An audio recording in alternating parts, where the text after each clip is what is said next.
sobre ensayo crítico. En este video abordaré los aspectos principales sobre cómo se redacta un ensayo. En esencia te invito a que revisemos los conocimientos sobre cómo se elabora uno, cuáles técnicas o consejos podrías practicar para construir un documento o un texto coherente y cohesivo, y revisar cuáles son los elementos de un ensayo académico. En esencia, nuestra discusión va a estar relacionada con estas palabras claves. Todas ellas cobran relevancia en el contexto de la elaboración de un ensayo. Por ejemplo, tenemos la palabra bosquejo, que acabamos de hacer una práctica sobre el bosquejo y que yo debo retroalimentar para que ustedes puedan construir su borrador. Te invito a revisar también el paso a paso. Esta presentación está ahí montada en el sistema, en el EVA, y que revisen paso a paso cómo se construye el ensayo crítico como una estrategia de investigación formativa. Revisemos cada uno. El primer punto es seleccionar y delimitar un tema. Consejos: no sean ambiciosos en su tema, prefieran secciones coherentes de un apartado temático. Planteen objetivos, recuerden que deben pensar en un objetivo de escritura. Todo texto bien logrado piensa en un público, por lo tanto piensen a quién está dirigido y de esa forma regulen su comportamiento léxico, es decir, qué palabras son las más adecuadas para qué público. Deben pensar en ese público meta al cual va dirigido. De igual forma, búsquense un rival. No estoy diciendo que busquen pleito, simplemente busquen posicionamientos diferentes a los suyos que puedan retar tanto al lector como a ustedes a debatir sobre una tesis. Y anótenlo todo. Todas las ideas son importantes, sobre todo aquellas que están dentro del proceso de producción inicial. No se puede descartar ningún punto de vista, ya sea que sea producto del sentido común o bien de su lectura previa de la literatura sobre el tema al cual quieren estar dirigidos. Y por último, elaboren un bosquejo. Nadie que ha construido algo coherente ha surgido de la nada, ha surgido de un itinerario de escritura, ha surgido de una planificación previa. Bien, lo siguiente es investiga y analiza. No es posible que pienses en construir algo que surja de simplemente la imaginación o de solo tus conocimientos previos. Lo correcto es investigar y analizar qué fuentes son confiables y de dónde se obtienen. Te invito a que revises, mientras estás investigando te preguntes, pero también que revises qué fuentes confiables son las que sirven para tu trabajo. Te dejé dos enlaces en el sistema, en el EVA. Uno que era sobre bases de datos y el otro sobre Google Académico. Consulta primero estas fuentes para que después puedas buscar más en cada una, en la biblioteca física o bien otros directorios o portales especializados de tu ciencia. Bien, aquí hay algunas preguntas mientras investigas sobre autorregulación de su proceso de investigación, pero podemos avanzar. Utilizar bases de datos es lo que te mencionaba, sobre bases de datos o repositorios o portales especializados. Y siempre cuando encuentren una fuente o hayas pensado que has llegado a un hallazgo, siempre pregúntate si a esa posición que en ese momento tú piensas que es la mejor, siempre hay que preguntarse si existe una explicación alternativa o si la explicación es suficiente. Es decir, lo que está contenido en ese documento es suficiente para explicarlo. Esto va a tener luego repercusiones para que tu ensayo sea, además de coherente, suficiente en su explicación. Bien. Esta es una estrategia. Mientras vas investigando es necesario recolectar información. Por lo tanto, te aconsejo que autorregules tu ejercicio a partir de la estrategia metaanálisis. Otro pudo haber empleado, por ejemplo, otro tipo de estrategia, por ejemplo, las fichas bibliográficas, las fichas de resumen, las fichas de contenido, etc.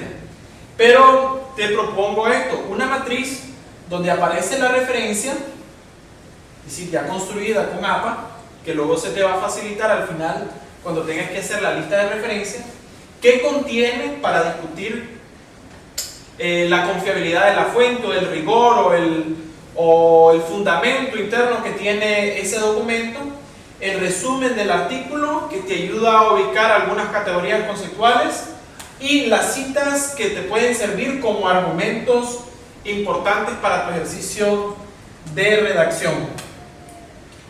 En este caso, al final, también se propone escribir una columna con la opinión sobre las citas.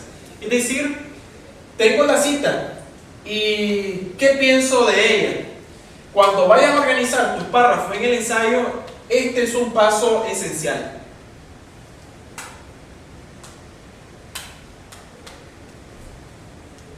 Bien, luego hay que recuperar el bosquejo. Cuando uno piensa en un bosquejo, es como pensar en el esqueleto del documento, o por decirlo así, ¿qué voy a escribir? ¿En qué orden? Aquí priman dos conceptos. Uno, la tipología. Un ensayo siempre está presentado como en este tipo de estructura: el título, una introducción, un desarrollo, una conclusión y las referencias. Ubico esto porque este es el modelo. De esta forma se construye un ensayo. Sin embargo, cada uno de ellos, cada uno de estos apartados, obviamente en un ensayo, son diferentes para cada trabajo. ¿Qué lo hace diferente a los demás documentos que tienen la misma estructura: introducción, desarrollo y conclusión? Simplemente que en la introducción siempre debo pensar en una captura, en una exposición escueta de la tesis y en un preámbulo. El preámbulo es una especie de preparación del lector hacia tu tesis. El elemento de captura también lo hace esa función, pero el elemento de captura tiene más una función de enganche para captar la atención de tu lector. Bien, en el desarrollo básicamente va en el argumento 1, el argumento 2, el argumento 3, es decir, los ejercicios que dan soporte a tu idea, o mejor dicho, las ideas que dan soporte a tu tesis. Pero también se puede recurrir a la técnica del contraargumento. Lo explico en forma sencilla. Tienes una tesis, tienes una idea fundamental, pero existen personas que no están de acuerdo con vos en la literatura. Vos traes esa idea para que la debilidad de esa idea haga brillar la tuya. En otro sentido, si yo, por ejemplo, si tengo una tesis sobre el cambio climático y hay una persona que dice, bueno, el cambio climático no es cierto, tú estás a favor del cambio climático, es decir, no a favor, sino proponiendo que sí existe un cambio climático, y viene otra persona y te dice que no existe tal cambio climático, es simplemente la Tierra en su mismo proceso de cambio constante, que no es incidental, que no es parte de la actividad humana. Bien, vos podés obtener, a partir de la debilidad de los argumentos de ese contraargumento, hacer brillar tu tesis cuando después mencione que el cambio climático es producto de una intensa actividad económica humana, que el cambio climático ha dado muestras a través de los cambios meteorológicos en tiempo récord, que el cambio climático no es en beneficio de la supervivencia humana y natural, sino que va en retroceso o que va en detrimento a la existencia de algunas especies. En ese sentido, tu argumento adquiere cierto brillo frente a la debilidad del otro. Bien, finalmente la conclusión. La conclusión, como todo trabajo, tiene muchos estilos. Uno de ellos podría ser recuperar la tesis e invitación a reflexionar, pero también puede ser que tu ensayo se enfoque en reorientar la discusión hacia otro tema que no se ha discutido aquí lo suficiente. También puede terminar con ese elemento. Y las referencias, no te olvides que la UCA trabaja con normas APA. Bien, explicaré un poco más sobre la tesis. La tesis tiene dos características: es debatible, es polémica y tiene un sentido a favor o en contra, es decir, una argumentación positiva o negativa. Es necesario que nosotros justifiquemos con evidencia de diferentes tipos. Pueden ser analogías, pueden ser explicaciones escuetas, pueden ser ejemplos, pueden ser cifras, pueden ser datos, etc. La tesis hay que hacerla creíble. Ese es el principal argumento, y la idea central de tu trabajo. Bien, en el caso de justificar la tesis, como bien lo había dicho, va a haber siempre argumentos a favor. Te aconsejo que dentro del trabajo, para efectos de este trabajo académico y para efectos de tu clase en primeros años o en segundo año, tu ensayo siempre tenga por lo menos 3 argumentos. Luego revisaremos las características del párrafo argumentativo que desarrolla cada uno de estos argumentos. Y en contra, el contraargumento. Recuerda hacer un balance. Siempre debemos buscar más argumentos a nuestro favor que en contra. Porque si no, el documento se va a convertir en un círculo vicioso del cual habrás contraargumentado y no argumentar qué es lo correcto en un ensayo. Bien, en este caso, el desarrollo de párrafos argumentativos siempre hay que partir de los 3 niveles de comprensión lectora presentes como ejercicio de investigación formativa en este proceso de construcción del ensayo crítico. Siempre partimos de qué opinan los autores. El nivel literal. El nivel literal, en esencia, es exponer una cita, parafrasearla. Luego, ¿qué infiero de ello? De todo eso que ha explicado una autoridad dentro del tema, ¿qué entiendo sobre eso? Y casi siempre, todo argumento tiene una realidad que lo soporta. Por tanto, puedo dar una evidencia. Por ejemplo, si un autor ha mencionado que el cambio climático existe, la inferencia mía va a ser que existe un consenso internacional de la comunidad científica sobre la existencia de un acelerado cambio en la atmósfera o de un acelerado cambio en los procesos meteorológicos de nuestro planeta. La evidencia será, por ejemplo, que en este año que va hay 16 huracanes en la temporada en que se debe dar frente a los 4 o 2 que existía hace 100 años. Esa puede ser una evidencia. Así tengo lo que dice el autor, qué pienso y siempre un ejemplo o una evidencia concreta en una realidad. Bien, en la introducción te dirás por qué me pasé al desarrollo. La introducción porque normalmente se redacta primero el desarrollo para luego caer a la introducción. Y ya viendo qué es lo que voy a presentar en mi ensayo, poder proponer un elemento de captura más convincente. Podemos comenzar con una anécdota o una frase contundente, etc. Hay que evitar los clichés. Por ejemplo, un cliché sería: en este ensayo abordaré. Eso es obvio, es un ensayo. No hace falta comenzar así.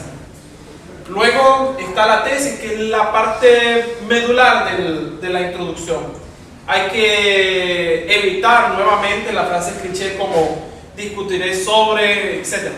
La idea es construir un texto cohesionado, es decir, que tenga conectores lógicos. Y por último, el preámbulo. Siempre te pediré, o un profesor, alguien que redacta un documento, debe siempre pensar que las introducciones deben ser breves. No puede ser que una introducción sea más extensa que el desarrollo. Una entrada o una introducción puede ser esta. Este, por ejemplo, es el ensayo que ustedes han revisado esta semana, es el ensayo de Nobles y Diversos, donde revisaron cada una de las partes de un ensayo. Esta es una entrada anecdótica. Aquí está la tesis, perdón, no la tesis, sino el parte del preámbulo, que está inclusiva, pero él siempre comienza con una anécdota.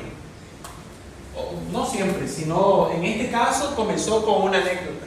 Es decir, un relato que te ayuda a contextualizar sobre qué vas a abordar en el ensayo. Bien, también puedes entrar por cuestionamiento, hay que hacer preguntas esenciales sobre lo que va a contener tu documento, o bien para poner en una posición dubitativa a tu lector, que cuestione sobre el tema sobre el cual vas a abordar. Por ejemplo, la analogía es entrar en situaciones muy parecidas o similares y que te permiten hacer una analogía. Voy a poner un ejemplo. Una analogía pudo haber sido, además de esta, si estoy pensando en el pensamiento único, si voy a hacer un ensayo sobre el pensamiento único, podría hacer una analogía con una película que aborde sobre este tema. Por ejemplo, Yo Robot es un ejemplo del pensamiento único y cómo una sola máquina sale de ese pensamiento uniforme que a veces se quiere instaurar.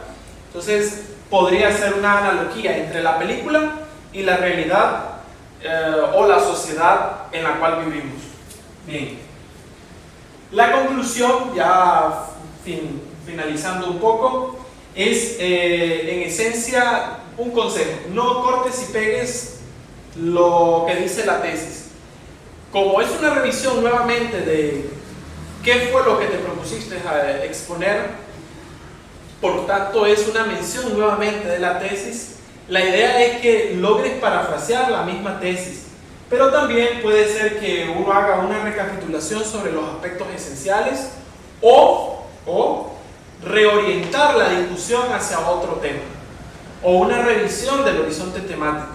Es dejarle dicho al lector del ensayo crítico que el tema no está agotado. Recuerda que un ensayo, por llevarlo a una analogía a propósito de la lámina anterior, es una especie de examen topográfico de las ciencias.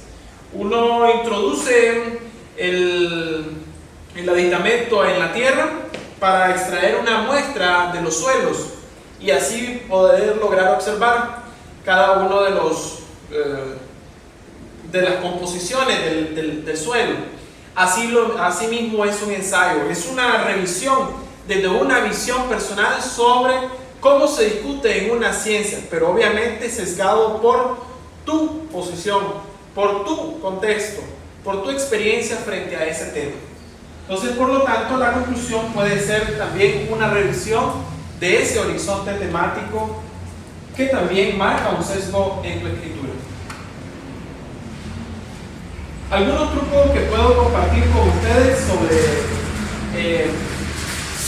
la redacción de un ensayo es que usen un epígrafe. Un epígrafe al principio es una frase que se emplea para inspirar al tema.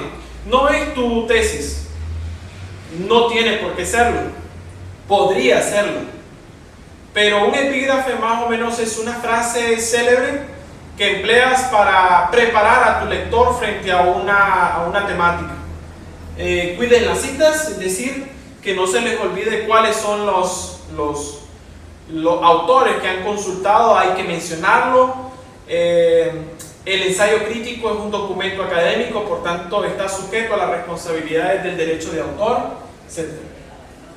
Hay que revelar tus fuentes, también mencionar cuáles son las influencias sobre las cuales se ha escrito ese documento, es decir, hay que mencionar qué es lo que se ha leído, qué es lo que se está citando, pero sobre todo de dónde provienen ciertos posicionamientos.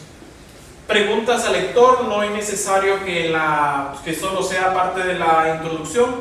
Parte de la lógica de un ensayo crítico es construir una especie de diálogo con tu lector, por tanto puedes hacer preguntas a mediados del documento. Y finalmente, que se puede hacer ironía o chiste con el contexto. Muchas veces los juegos de palabras sirven para este propósito.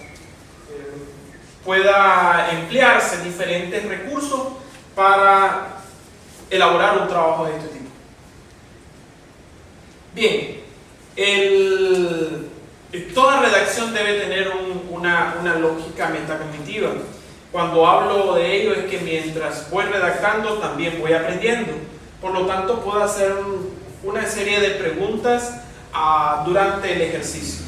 Por ejemplo, elaboro una aseveración verificable cuando elaboro una tesis, o